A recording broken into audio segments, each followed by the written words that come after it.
Hello বন্ধুরা, আজকে আমি চলে এসেছি কানলায়। কানলায় আসার একটাই কারণ, যেমন মগরায় সরস্বতী পুজো বিখ্যাত, তেমনিও কানলায় সরস্বতী পুজো বিখ্যাত। আর কানলাতে কেমন সুন্দর সুন্দর প্যান্ডেল হয়েছে, সেই প্যান্ডেলগুলো তোমাদের সাথে শেয়ার করবো। চলো, আজকের ভিডিওটা আমি কানলা স্টেশন থেকেই শুরু করছি। কানলা স্টেশন থেকে আসার পর হাই রোড পাস করে চলে এসেছিলাম নিউ নবীন সঙ্গে। আর নিউ নবীন সঙ্গের যে প্যান্ডেলটি হয়েছে তোমরা দেখতে পাচ্ছ, প্যান্ডেলটা দেখতে খুবই সুন্দর হয়েছে। আর এখানে শুনতে পেলাম যে এই প্যান্ডেলটি দ্বিতীয় হয়েছে।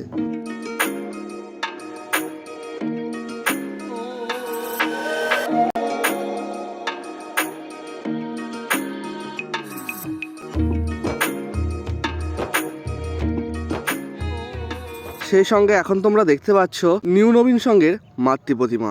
আর মাতৃ প্রতিমার এক অপূর্ব সুন্দর দৃশ্য। তারপরেই চলে এসেছিলাম ত্রিধারায়। আর ত্রিধারাতে যে লাইটিংটা রয়েছে সেই লাইটিংটা তোমরা সিনেমেটিক শটের মাধ্যমে দেখে নাও।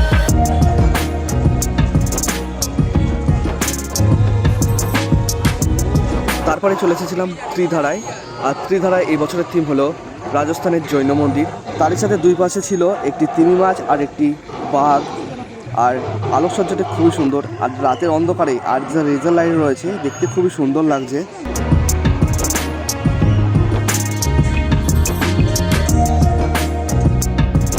ধীরে ধীরে মণ্ডপের ভিতর প্রবেশ করছে। আর মণ্ডপের ভিতর আসা মাত্রই এক আলাদা রকমের চিত্র এখানে নজর হলো। কেননা ভিতরে মণ্ডপ সজ্জাটি এমনভাবে সাজানো হয়েছে তা চোখ ফেরানো যাচ্ছে না। সেটা তোমরা আমার এই ভিডিওর মাধ্যমে দেখতে থাকো।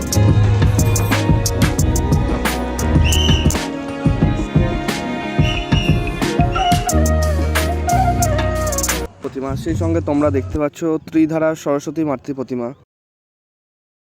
তারপরে চলে এলাম ক্লাব জুবলি স্টারে। আর এই জুবলি স্টারে এই বছরের থিম হলো টাইটানিক জাহাজ। আর টাইটানিক জাহাজটাকে এখানে খুব ছোট্ট করে তুলে ধরা হয়েছে। কানলায় যেমন খুব সুন্দর সুন্দর পুজো হয়, সেই সঙ্গে সঙ্গে পুজোর খুব ভালো ভালো থিমও দেখা যায়। সেই সঙ্গে তোমরা দেখতে এলে এক টুকরো টাইটানিক জাহাজ।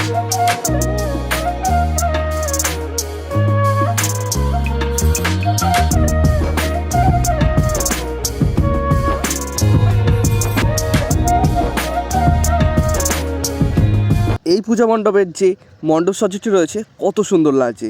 তার সাথে সাথে তোমরা দেখতে পাচ্ছ শ্রী শ্রী সরস্বতী মাতৃ প্রতিমা। তোমরা এখন যে লাইটিংটা দেখতে পাচ্ছ এই লাইটিংটা হলো জুবলি ক্লাবের একদম তার সাইডেই একটা বড় পুকুর রয়েছে। সেই বড় পুকুরের মাঝখানে এই লাইটিংটা তৈরি করা হয়েছে। খুব সুন্দর লাগছে দেখতে। তারই সাথে সাথে এই লাইটিংয়ে একটা ছায়া পড়ছে জলে, সেটা আরও সুন্দর লাগছে। সেই সঙ্গে তোমরা এখন দেখতে পাচ্ছ একটি গণেশের লাইটও রয়েছে। সেই লাইটটি কত সুন্দর লাগছে। আর এটা বিশেষত চন্দননগরের। তারপরেই চলে এসেছিলাম রয়্যাল ক্লাবে। চলো আমরা ধীরে ধীরে রয়্যাল ক্লাবের মধ্যে প্রবেশ করি। রয়্যাল ক্লাবে যাওয়ার আগে খুব সুন্দর সুন্দর লাইটিং রয়েছে। তোমরা দেখতে পাচ্ছ এখানে একটা থিমের লাইটিং রয়েছে।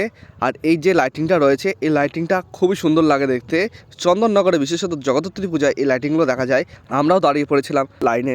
এই বছর রয়্যাল ক্লাবের যে প্যান্ডেল রয়েছে সেই প্যান্ডেলের থিম হলো তুদির স্থানের রাজস্থান। অন্যান্য রাজস্থানের যে প্যান্ডেলগুলো রয়েছে বা থিমগুলো রয়েছে তার তুলনায় এই প্যান্ডেলটি অনেকটাই আকর্ষণীয়।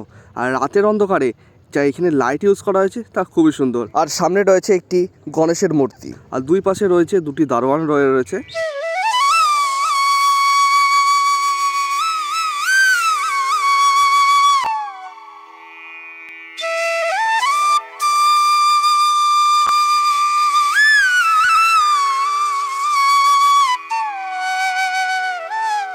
একদম ছোট্ট জায়গার মধ্যে খুব সুন্দরভাবে তৈরি করা রয়েছে। আর তার সাথে সাথে সামনেই রয়েছে মা সরস্বতী প্রতিমা।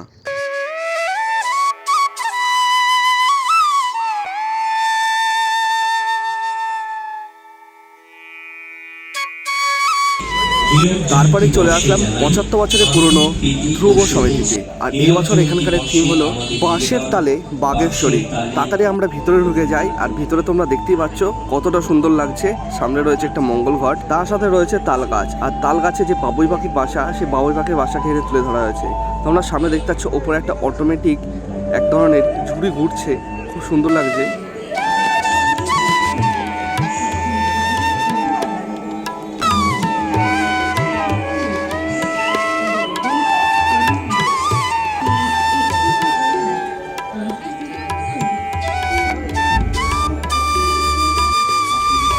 তার সাথে তোমরা দেখতে পাচ্ছ 75 বছরের পুরনো ধ্রুব সমিতির সরস্বতী মাতৃ প্রতিমা। তারপরেই চলে এসেছিলাম লক্ষণপাড়া আদিবাসী বৃন্দ।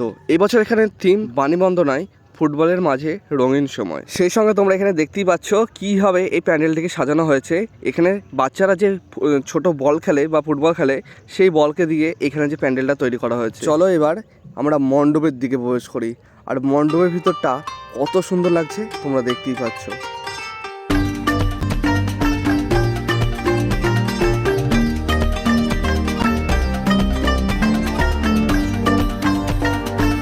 সেই সঙ্গে তোমরা দেখতে পাচ্ছ ছোটোবেলার ওপর থিম করে এই সরস্বতী মূর্তিকে সাজানো হয়েছে, আর দেখতে খুব সুন্দর লাগছে। এরপর আমরা যে পুজো মণ্ডপে যাব সেটি হলো স্পুটনিক ক্লাব, আর এই বছর তারা 75 বছরে পদার্পণ করেছে। তোমরা দেখতে পাচ্ছ এখানে কত সুন্দর লাইটিং করা হয়েছে, আর তার পাশাপাশি রয়েছে অযোধ্যা রাম মন্দিরের একটি থিম।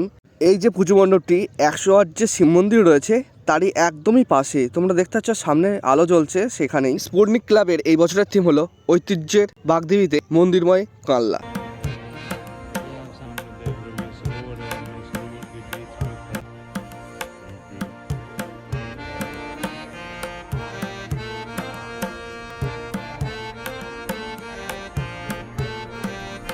সেই সঙ্গে সঙ্গে আমরা চলে আসলাম ভিতরে মণ্ডপ সজ্জায়। আর ভিতরে মণ্ডপ সজ্জায় যে চিত্রটা তোমরা দেখতে পাচ্ছ খুবই সুন্দরভাবে সাজানো হয়েছে। সেই সঙ্গে তোমরা দেখতে পাচ্ছ সামনেই রয়েছে মা সরস্বতীর মূর্তি।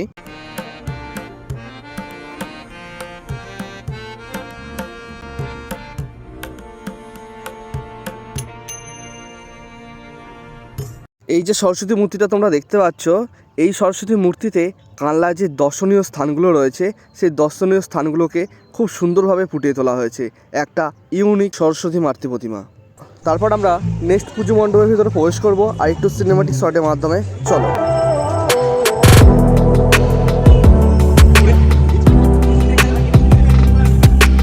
তারপরে চলে এলাম আর এক পুজো মণ্ডপে। আর এই পুজো মণ্ডপের আলোকসজ্জাটা খুবই সুন্দর রয়েছে, আর সামনে রয়েছে বড় বড় পুতুল।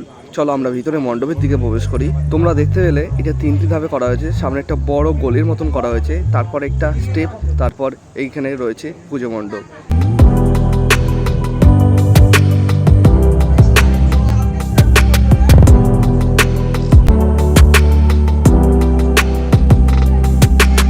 সেই সঙ্গে তোমরা দেখতে পাচ্ছ এই যে পুজো মণ্ডপ রয়েছে, এই পুজো মণ্ডপের শ্রী শ্রী সরস্বতী মাতৃ প্রতিমা দেখতে অপূর্ব সুন্দর লাগছে।